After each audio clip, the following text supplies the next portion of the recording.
I have an update out of Buffalo, New York. Payton Gendron, the 18-year-old who had called himself a self-proclaimed white supremacist, he said that his racist hatred was fueled by racist conspiracy theories that he encountered online. If I remember correctly, there may have been several people online who was somewhat guiding him to do this.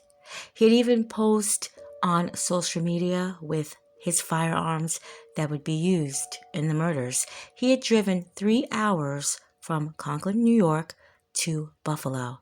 His plans was to murder as many black people as he could. And on May 14th, 2022, he arrived at Tops Friendly Supermarket.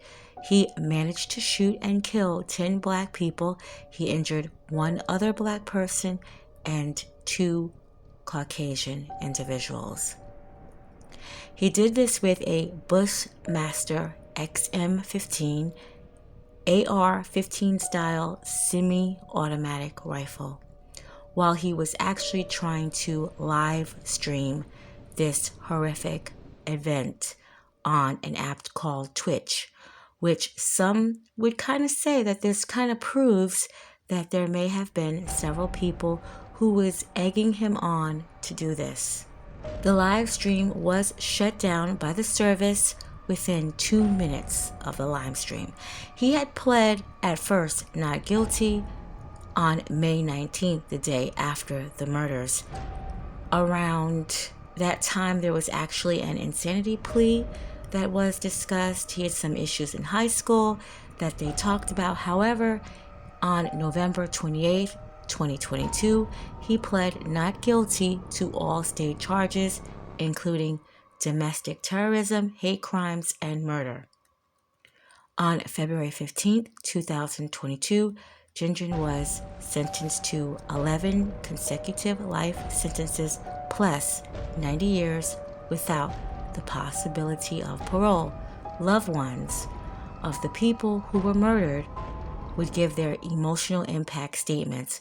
Some family members said that they would pray for him. Meanwhile, another man tried to run towards him in attack mode and was restrained.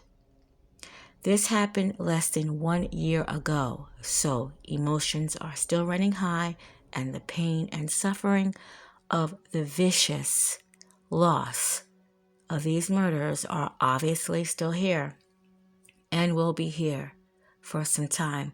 Though Gendron apologized, and I guess some would say he showed remorse, quote, "I did a terrible thing that day. I shot and killed black people only because they were black," end quote. He wished he could take it back and wanted no one to emulate his past actions. It was a very short message, as family members and loved ones had cried. Someone screamed out in anguish. They weren't really trying to hear what he was trying to say, and I don't blame them. I actually spoke more about Gendron in an earlier video. I will leave the link in the description box.